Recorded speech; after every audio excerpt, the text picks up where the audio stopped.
Hello, ladies and gentlemen. Welcome back to another episode here on European Confessions. The following story that you are going to be listening to, it comes from a translation of a message that one of our admin received. The message reads like this: Hello, how are you?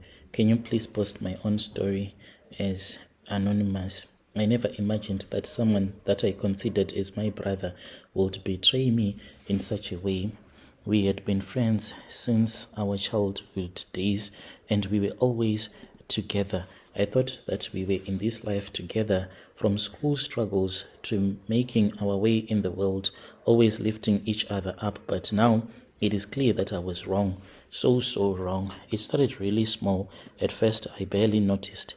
A few deals that fell through, opportunities that I was sure of just disappeared. I shrugged it off as bad luck, something every person faces once in a while. But then it got worse. More deals were slipping away, clients started avoiding me, and even my health began to decline. I would feel these waves of exhaustion, like I was carrying something too heavy, too much heavy for me.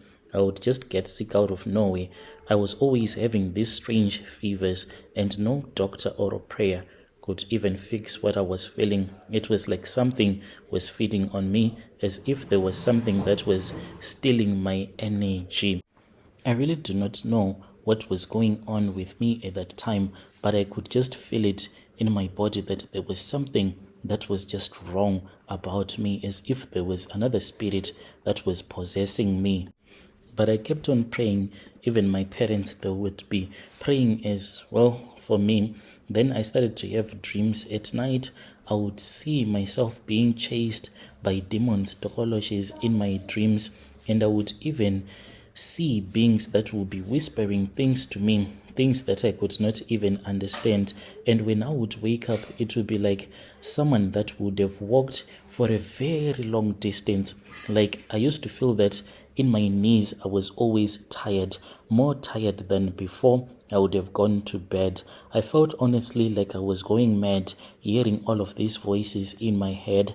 I knew that there was something that was wrong with me, but I could not figure it out. And all this time, my friend, whom I'll call Wu, was right there by my side, even praying with me, offering me comfort, telling me that indeed this was the work of the enemy, the work of the devil. We needed to pray together. He used to help me to fast, so I trusted him like a brother. One night, that was when I visited my gogo after I could not take it anymore. So she was someone who had deep knowledge in traditional things, and something about her presence that made me to feel safe. She had amatlozi. She took one look at me, just one look, and said, "Uyafa kancane kancane muzukulu wami, ukhona umuntu uhlalele impumelelo yakho."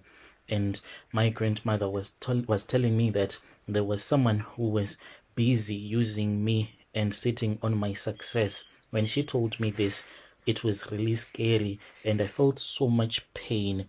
I felt like I had been punched in my stomach. And she told me that this person, even though she could not see the person clearly, but it seemed as if this was a person that I knew, someone that was very close to me, someone that kept on using these charms.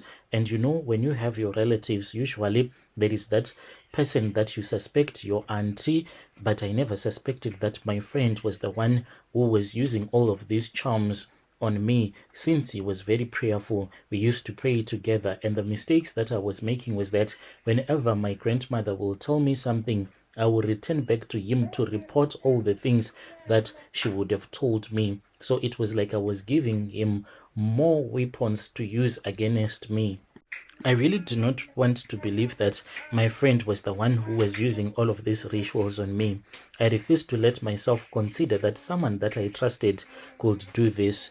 I chose to blame my auntie, but then slowly the pieces started falling into place. I started to hear that my friend was the one who was doing all of these things to me. I even had a dream. It was one of my ancestors who came to me and said, "I am going to show you the person who is making you sick, my child."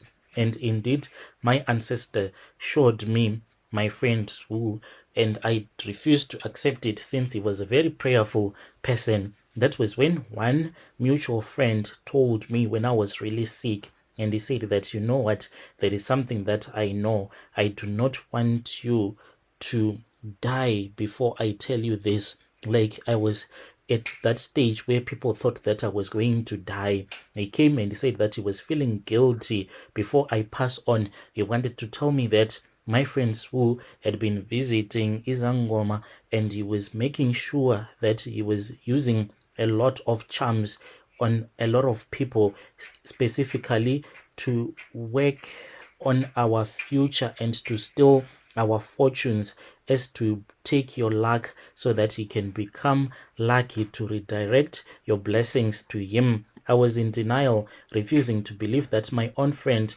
could be behind all of this, but the evidence kept on piling up, and then came the final confirmation. Another friend of ours told me that Swu had been bragging. He was even saying that the car that he had recently bought, it was not his car as such, but it was a car that belonged to me. So this friend of mine did not understand what it meant. So he came to me thinking that maybe we had done a deal together, me and Spoo, and then Spoo had robbed me. That was when I said, so this man, it means that he has been using all of these charms on me. I returned back to my grandmother. My grandmother, when she got the name, that was when she was able to see, because she said it felt as if there was a blanket that was covering her eyes had been removed. All this time, when I will tell Swu that I'll be on my way to visit my grandmother,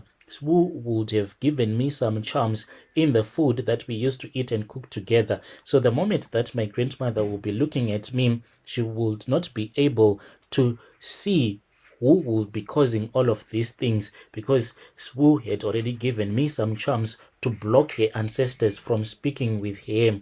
I was really heartbroken, but there was nothing that I could do. My grandmother said that for these were things of the spirit. There was no need for me to fight the things of the spirit using physical means.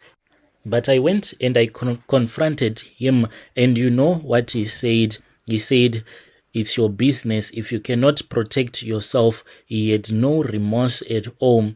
Brother Nashi, I kept on praying and speaking with my ancestors. My friend right now, he is badly hurt because of the accident that he had. He used to work as a driver, but this man, he can't find a job. He's living on a disability grant as we are speaking right now. All that I want to say is that there is a God in heaven, and our ancestors, they are for real. And if you do not believe in them, one day you will learn to believe in them. This man, I called him my Christian brother, but what he was doing was that he was using me. He was stealing my good luck. This was my own brother that I considered as my best friend. Dear listeners, right there was a message that was sent to me by one of our admin who helped us with this translation. Strange things indeed, they do happen in this world.